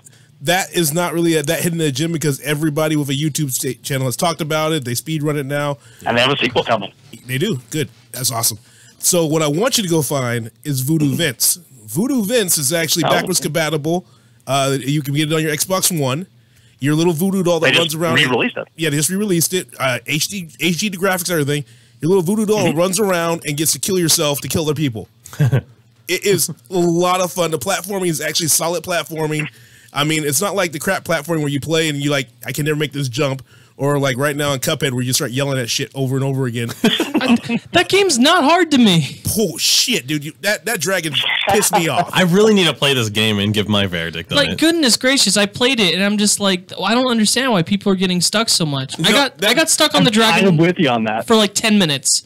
Oh, And then fuck I was you, fine. too. Well, see, okay, you play Bullet Hells. Is that the thing though? Because like, people who play Bullet Hells seem to be okay with Cuphead. I'm no, not good at that's it. bullet hells. No, it's not a bullet hell. It's a boss rush. It's not a bullet hell. The game's a boss rush, and you got to learn the boss's patterns. So if you're good enough at finding patterns, the game gets a lot easier. This dragon's just pissing me the hell off. I will admit, the dragon is the hardest part of the game.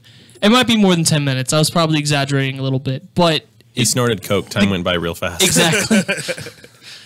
That game is not as hard as everyone says it is. Yeah. Though I will say, I beat it and played it before they patched it and changed it. They nerfed the power shot in it, the charge shot, because it was doing too much damage beforehand. So I don't know if I go back and play it again, if I will just be like, oh no. Do a no power up run, all fucking popper. Oh no. all jalapeno poppers. All basic. Just Yeah, no, don't do Well, that. I reviewed Voodoo Vince, the HD version when they released it last year, and I was surprised how well it held up. It's a great game, isn't it? It's fun little platformer. It's not gonna take you no more than 5 hours to play through it. The humor is okay, but it's not cool. bad. It's longer than 5 hours, though. Okay, it's one of those games that was on the Xbox that probably should have got a lot more shine, but that's when the Xbox just came out. So you're not going to see games like that. Voodoo Vince was one of the ones I'm happy they brought back. I'm happy they didn't bring back Blinks. They didn't bring back. I'm happy they didn't bring back Lynx or some other crap like that. They brought back Voodoo Vince because that was actually a really good game. Awesome. I'll get down on like this whole list of games that we've been throwing out. Miguel? It's better than Scalar.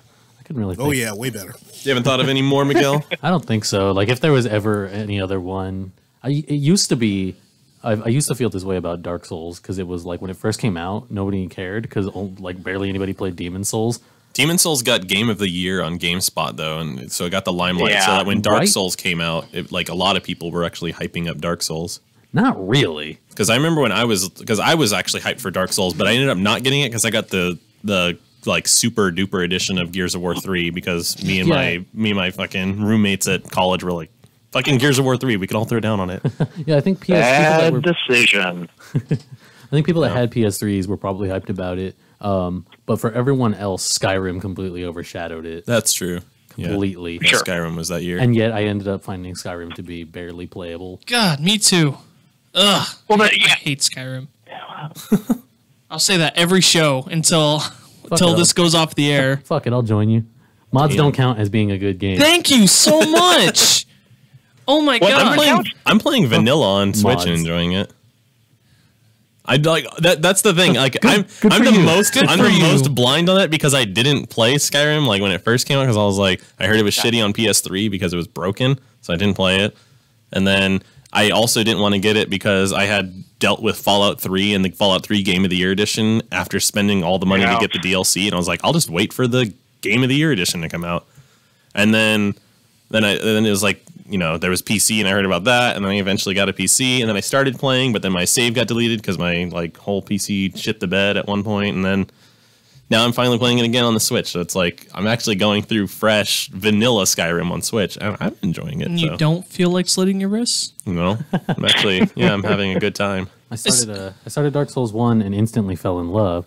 I played Skyrim for 2 hours and was bored out of my fucking mind. Nate and I played Demon Souls while we were hanging out at my grandma's house in Vegas, actually, because it was like my parents went to the casino and we weren't old enough to go to the casino, so we're like, all Going right. to Vegas underage fucking sucks. I went there so much, and then as soon as I got old enough to go to Vegas, my fucking grandma moved to Florida. Oh, So, like, there's no reason for me to go to Vegas anymore, and I Sucks haven't for you. been there in years. And now I learned that everywhere charges for parking. I was like, this is stupid. yeah, now. I don't know when that happened, but It last was time I like was in Vegas, I was like, oh, fuck. 2 years ago is what a guy I know who lives there said. He's like, about Shit. 2 years ago they had to pay for parking. I was like, that sucks. I don't want to go to Vegas ever anymore. Well, you need to go at least once to go to the Pinball Hall of Fame. That's that sounds cool. Hells yeah. That's like the I love pinball, so yeah, I'll definitely It's be a down. warehouse full of pinball machines That's fucking dope. and other old school arcade games. And then on top of that, there's 2 nerd stores outside of it, one a Yep. comic book store and a classic video game store right next to it. Nice. Oh, that sounds cool. as It fuck. is It's really cool. amazing. Nice. All right. So moving on. The number 2s. Cyril, what is your number 2? All right. So my number 2 is another one that just recently hit the consoles, and that's called the Aquatic Adventures of the Last Human. And it's one of the few shoot 'em ups on this list, and it's kind of a combination of just kind of an open world like Gradius style shoot 'em up mixed with Shadow of the Colossus.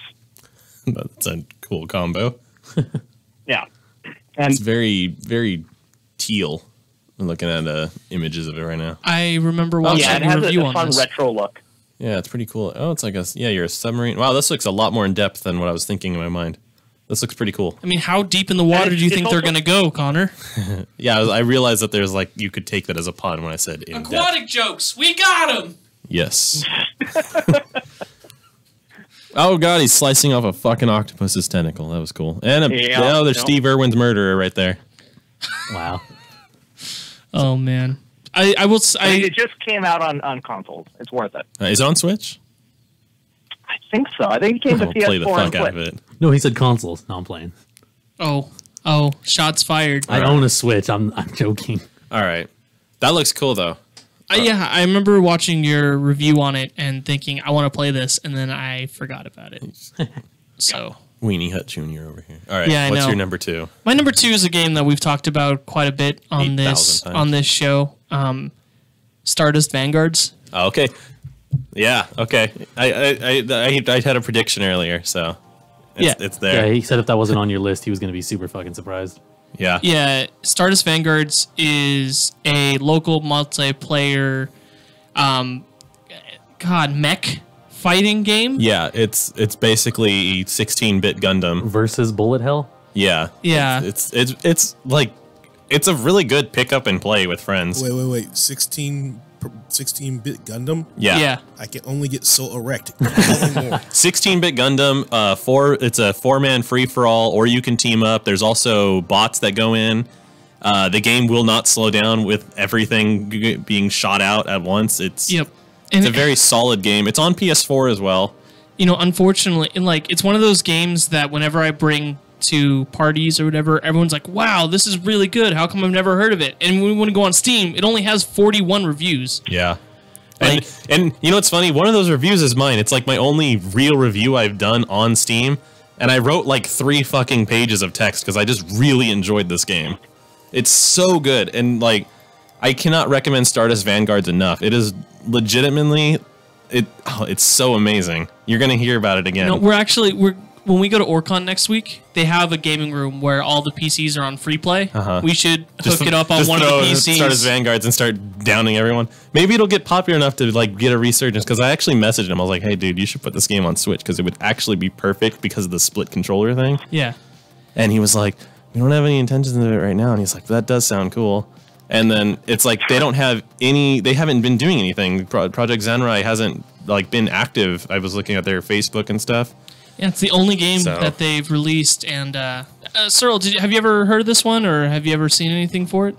He should have. I've heard of it, but I have not played it yet. Yeah, I was gonna say he heard of it because those reviews I did for the channel. This was my theme song when we were playing, like when I was talking at the end of the splash card. Oh, okay. So man, it's really good. Miguel wasn't a huge fan of it. I don't think it was infuriating. But do you acknowledge its tactile, like its attachment to being able to play as a party game? Yeah. Because you hate Mario Kart too. Yeah. So, and it's like that's another great party game that just you're like, fuck it. Yeah, it's just because certain mechanics fucking piss me off in both of those games. So, Stardust Vanguards, my number 2. It's the story of how we played it. I'm assuming it's on your list because the music was already queued up. Yeah, you noticed that. So, Connor, what is it your next one? No, my number 2 is Eat Lead, the story of Max Hazard. The return of Max Hazard. And this is a funny thing. No one fucking plays this. It's a fantastic game. The lead role is voiced by Will Arnett. What? Yeah, and the main antagonist, Wally, is by Neil Patrick Harris. Wow. So you've got these 2 huge names in the game. So the funny thing about Eat Lead, it's a game about a gaming superstar that he's trying to get a return. He's doing a comeback. So you're playing through all his old games. There's never been another Matt Hazard game. This is actually his only game that he's in. But what it is he goes through all the tropes of gaming throughout the years. So you've got like a Call of Duty level. You've got a fucking Duke Nukem type situation. That's like, I think Ludacris's first album is called Back for the First Time. Yeah. Okay. So Word of mouth. Oh, yeah. Word of mouth was first. Shit. And fucking Eat Lead, the return of Matt Hazard. It's a game.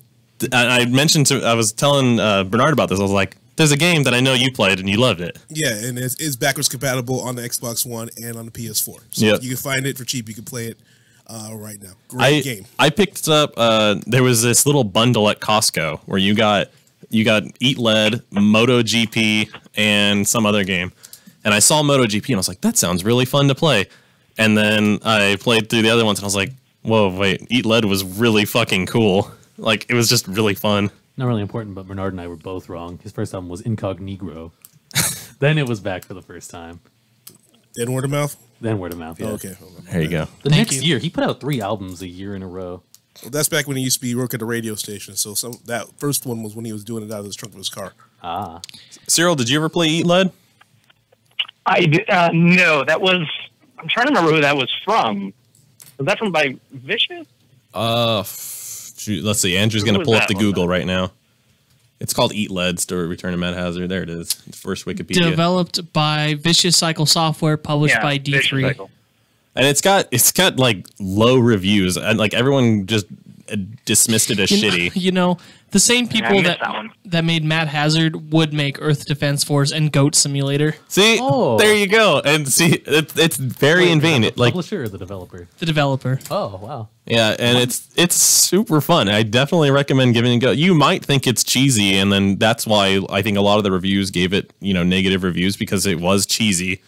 It was very silly, and it was playing off. Yeah, it was purposely playing off of tropes in games. So there were moments where it's very Deadpool-like, because he's self-aware, breaking the fourth wall, saying, "This is bullshit. Like, why are we just playing cover to cover?" The best one is when he plays against the Final Fantasy guy, and the guy only talks back in text boxes. Yeah, and like he's speaking, yeah, and then you just hear, Text boxes come up. and it's like, he's like, "What the heck is this? I have to read." He's like, "We're going to be in here for 70 hours, and I have to read all this." He's like, "I might as well just read 3 novels." I was elected to lead, not to read. Yeah, there you go. So yeah, Eat Lead, Return of Mad Hazard for the first time. There you go. B-Man. I want to give an honorable mention to a game called Armed and Dangerous that you guys might not have heard of. I have. That sounds I really think- familiar. Yeah, The the only Xbox? the only reason why is because it's a With the land shark gun? That's it, the land shark gun. He's like, on Xbox with the land shark. Yeah, one of the It's amazing. one of the developers of that went over to Clay Studio, and they did Eats, and they did a bunch of games that Starve to Death. That's not the name. Don't Starved starve. Alone. Don't starve Anyway. together.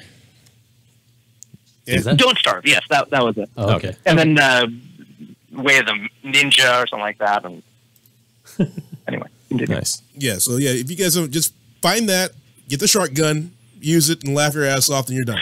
Nice. I mean, it's a hilarious LucasArts game, just like in vein of the pirate one. What is it?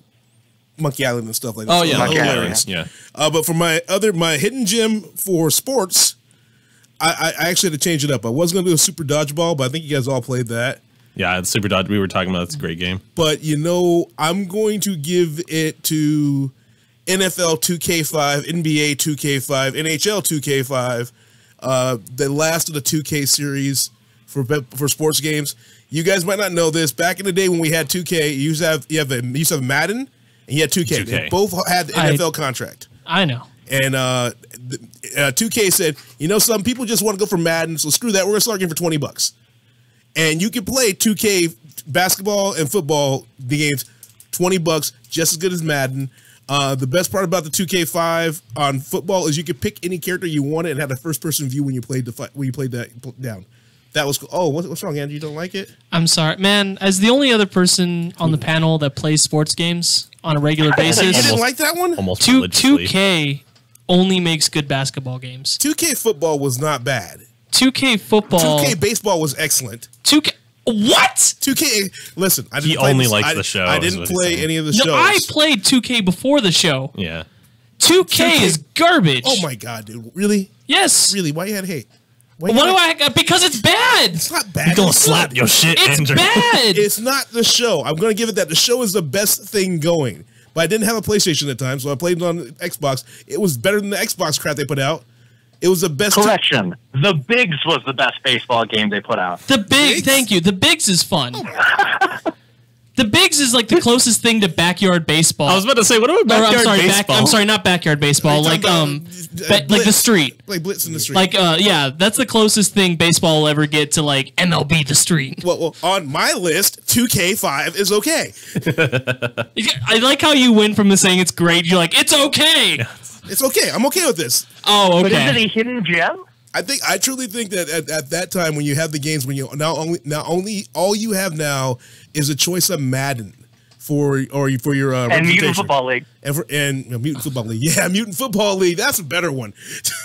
but no, I personally like playing 2K5 football, and I like they have the first person perspective on it. I thought that was an interesting way to play the game. Now, playing first person as a kicker wasn't as interesting as playing first person as a running back, but it was a good game to play. I Right. liked it.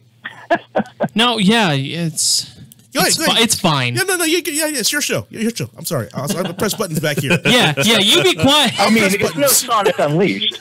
Oh Jesus! I didn't say I like Sonic How the Unleashed. fuck could you say Sonic Unleashed is getting a good resurgence and that it's a great game, but on the same fucking show you're like 2K sucks?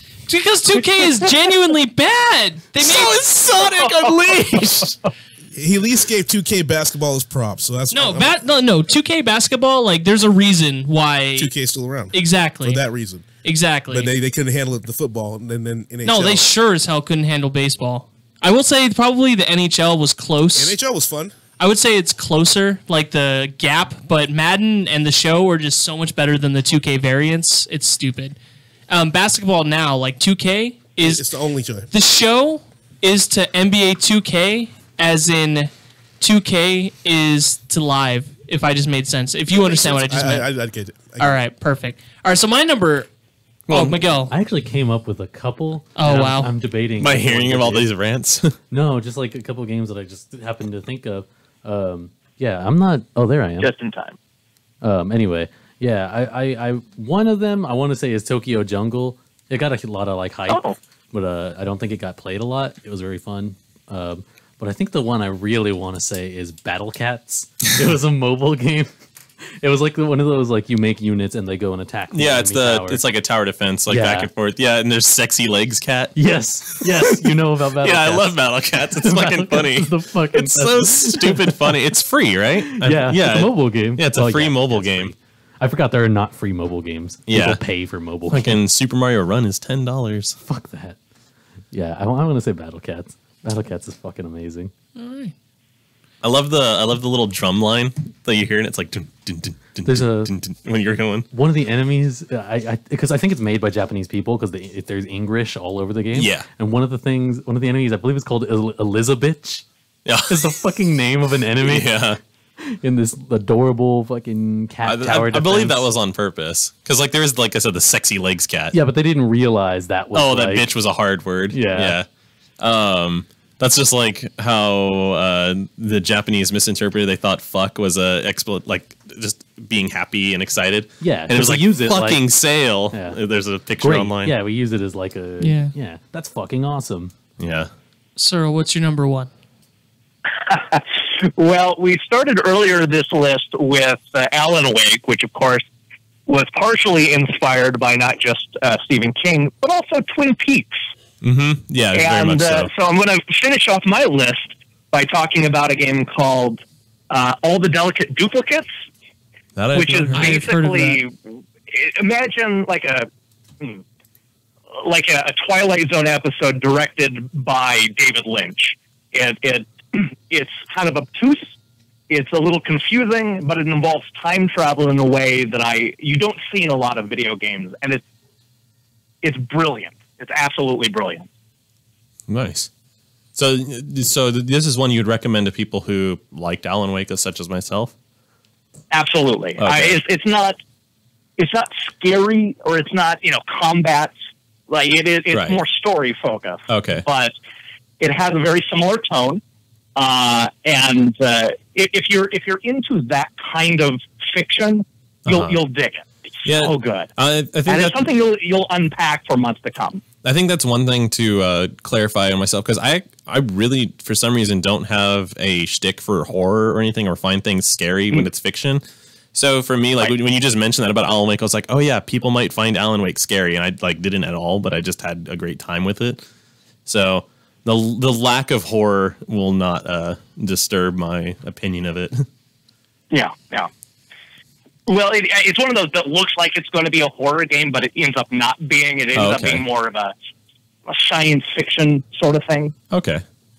All the And delicate duplicates. it's you keep jumping between times, and it keeps kind of wrapping around on itself, and it's so good, but nobody played it. Yeah, it's one of those games that doesn't have many reviews on Steam. I'm gonna go ahead and jot it down because and I think there are people like I saw terrible reviews, and I read it, and I'm like, you didn't even play the same game. Yeah, right. I've seen that a couple times on a few games where or I'll be like, you only played the first 30 minutes on a 20-hour yeah. game. Like, what happened here? All right, so And this isn't a long game; it's only a couple hours. Okay, just because But we're it stuck with me all year last year. nice. nice, we're running a little low on time, so Well, we're gonna save time with me, so go ahead. that's true. 10 minutes. All right, so my number one is a game that I love. It won my personal game of the year a few years ago. It is a game I will always get people to try to play. It is called Contradiction. Oh, yeah. Spot the Liar. It is a full motion game starring Jenks, the investigator trying to take down Atlas Corporation. It is so good. It's very good, but at the same time, the ending is like, wait, what the fuck just happened? Like, I don't want to say anything because it totally spoils it, but it's really fucking weird how it all ends. I don't entirely disagree with you, but it's still one of those games. Like, I love this game, and I loved having the opportunity. Without spoiling, this is totally not spoilers. Nothing you did fucking mattered. Without spoiling, like. That's what I'll say about it. But it was still wonderful. I definitely recommend playing it, but it was so weird. Sometimes, Connor, it's not about the destination, but the ride. Yeah, exactly. That is how this one is, because the ending was like, wait, what the actual fuck? At least, what I will say, even though the ending wasn't fantastic, at least it made sense. Like it made sense in like the weirdest of ways. That's fair. But I love the game. I got the opportunity to interview Jenks on our personal YouTube channel a couple years ago. Is that his real name? His name is Rupert Booth. Yeah, I was going to say it's Rupert. Okay. I was about to say Rupert Everett, and I was like, that's the guy who voiced Prince Charming in Shrek. Why do you know that? Because I love Shrek. Shrek is love. Shrek is life. Okay. Wasn't he the one from My Best Friend's Wedding? Rupert Booth or fucking Rupert Everett? Yeah, Rupert Everett. I don't know, but okay. Another way to describe this game: red herring the game. Like that's a way to describe Contradiction. LA Noire, though. Yeah, I'm still playing through LA Noire, so we'll see how that goes. They might as well just go to a red herring factory. Yeah, that's all. The Contradiction was the fattest red herring dinner you've ever had. Man, yeah. But the game, this is going to sound weird. The game is beautifully shot, along with the process of everything. Like I truly the Filmation videos was great. It got a little bit more exposure. It was kind of under the radar for a really long time, and I wouldn't say it blew up, but it got bigger once YouTuber Jesse Cox did a full playthrough of it. But even still, like it's just jumped over the 1,000 review mark on Steam. I'm hoping I've talked with them and Rupert and some of the other cast people. I'm like, oh, so you guys, working on a sequel? Game. Are you guys working on a sequel? And they're like, it was so hard to do the first one, like funding and all that. They did it with one camera. Yeah. That's like, what the fuck? Yeah, exactly. One camera, and they shot it in like 2 or 3 days only. Yeah. They need to team up with Wales Interactive, who's been doing a pretty good job of the full motion video games recently. All right, and you can buy it for only $9.99. You can look forward to a full Let's Play of it with Miguel and I. Only reason I'm saying Miguel and I is because Connor's already played through all of it, and I've already played through it twice. I have played through it 3 times. Yeah, because you played it with Nate as well. Like, I played it myself, and then you played it yourself, then you played it with me when I played it, and then you played it with Nate and I. Yeah, exactly. So it's man, and I'm willing, if I'm willing to play it again. Like, it's seriously my top game of 2015, and a game that I probably at least once a year will go back and play again. Mm-hmm. It just it hit me so hard, like everything, the charm, Jenks, like the way he would just be like, "Oh yeah." I don't know. Yeah. It's amazing. It was very good. I definitely recommend it. It's a true hidden gem. My one of my favorite things ever on the old Ubercrit website is that I got him, and he is on the hat. He goes, "Have you ever heard of Ubercrit before?" Or something along those lines. Yeah. It's amazing. Does that make sense to you? Oh yeah. If I were to say Ubercrit, does that mean anything to you? And then he does the look. Yeah. And he goes and does anyway. Connor, what's your? Tell the story about when we first got it. Okay, yeah. So it's Stardust Vanguards. That's my number 1. Go ahead and cue that music up again because I love that fucking menu theme. Anyways, Stardust Vanguards. What happened? Andrew's like, okay, we got this game. It's we got it almost a month before it came out, and I was like, oh, this looks cool, robots and everything. And we were in the library at school. All right, we took one of the conference rooms. And Andrew and I always use the excuse because we were in the radio, television, and film department that we were working on work, technically. Like, we were able to do this. But then we got really fucking loud because we were having such a great time and yelling at each other and celebrating and, you know, calling each other stupid fucking bitches and all this stuff. It was myself, Andrew, our buddy Cody, and one other person who joined us, Alan. Yeah. And we couldn't stop. We just played. We were just sitting there and Pretty almost. sure I skipped the next class. You did. I was like, I knew someone skipped a class. I skipped class so I could keep playing. And we just kept playing Stardust Vanguards, and it's been a like a staple party game. Whenever we're like, people are like, let's play a game, and then like we're like, have you played Stardust Vanguards yet? And it's like, let me show you the way. Yeah, right. Even Lemon-Faced Ryan enjoyed it. Yeah, he was all about it, and everyone I've shown it is like, this is really fun, except for Miguel, but he rages on things anyway. So that is our. Well, you forgot Bernard there. Bernard, what's your last game, my man? My apologies. I didn't mean to forget him. I'm okay with that. It was going to be Rez, but now I'm just going to say Dungeons and Dragons Tower of Doom. Nice. Cool. All 4 people can play. Rez also did that. Red's amazing with the vibrator option, but Dungeons and Dragons Tower of Doom is one of the best games you can play with 4 people around. Enjoy the hell out of it. Great beat 'em up. Nice. All right, so now I'm going to put Cyril and Connor on the spot with a new segment I like to call Debatable. Debatable.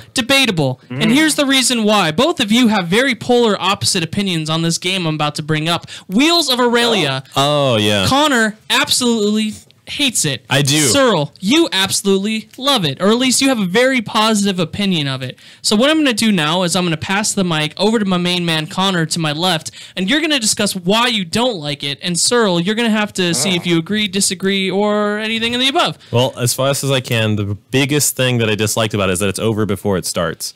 Because Wait, what game is it? Wheels of Aurelia. Oh, okay. So the problem with it is it's over before it starts. It sets up for this big adventure of traveling through Europe, going into France from Italy, and that never happens. It's you play through these storylines in 10 minutes is all it takes to go through each storyline. There's only 15 storylines, and It takes longer than 15 minutes. I was able to do them in 10 minutes, and there's 15 of them. Yeah, 10 minutes was from Wait, start to you're skipping finish. all the dialogue? No, I read decently fast, but it and the reason why I really disliked it too is it's the boring part of reality. It's just the small talk. You never really got to the meat of anything. And the other big problem I had with it was that I actually played through many times. I went and got through. I didn't get all 15 endings. And the reason why I didn't is because when I took like 4 different paths and took like very different dialogue options, I ended up with the same ending on a couple of them. And I was like, that's really weird because what I said totally should lead to something else and it didn't. Ding, ding, All right, ding. time. Oh, Miguel and I both at the same time are like, all right, you've had your spiel. You got to get his Go. opinion. Go. Yeah. I mean, look, I can respect that. I have nothing against that. I don't know. I like the smallness of it, not the shortness. I didn't feel it was that short, or maybe I was just drawn into it longer. I don't know, but I don't know. It was one of those things where I really connected with what was being said and was interested in all of the different stories. Yeah. And if you're not into that, I get that. I agree with that. I was definitely interested. And then I was like, oh, it's over. What the fuck? Like my buddy Angel was actually sitting next to me and I was like, oh, it's over. That's the credits. And then he was like, there's no more. And I was like, well, maybe that was just like a shot back and the real game will start now. And then I went and played. I'm like, oh no, that was it. This is the whole game. And then I was like, that's really weird. There's no more story. It's over before it starts. And I really hated that about it. It's been a while since I played it because I played it first on PC when it came out, and that's been a couple of years now. Oh. So 2016. I don't know. It's been a little while. I recall it being longer than that, though. So I don't know. So, all right. Well, we got to wrap up because the time's rolling out, and we had a good time discussing these hidden gems. A lot of neat games. Only one rollover. So before you go, Cyril, for anyone who's listening, where can they find you, keep up with you? And so go ahead and plug your channels and your socials and all that. Well, they should of course go to defunctgames.com. That's where you can find me. And we have an archive going back to 2001 of all the reviews, new and old, and really old. And then of course the Defunct Games YouTube channel. We're spending a lot of time looking at old video game magazines We spend a lot of time, I don't know, we look at a lot of shoot 'em ups, and we look at a lot of games that people aren't really talking about these days, or you won't find on IGN or any of those other sites. Indie stuff. All right. Awesome. Thank you so much for coming on tonight. Yeah, you bet. Thanks for having me. All right. So from everyone here at the Kinda Gaming Show, we want to say thank you for listening. We'll be live again next Thursday, 8 p.m. to 10 p.m. Pacific. And from everyone here, Miguel, Connor, Bernard, and myself, we want to say thank you and stay chaotic. We love you.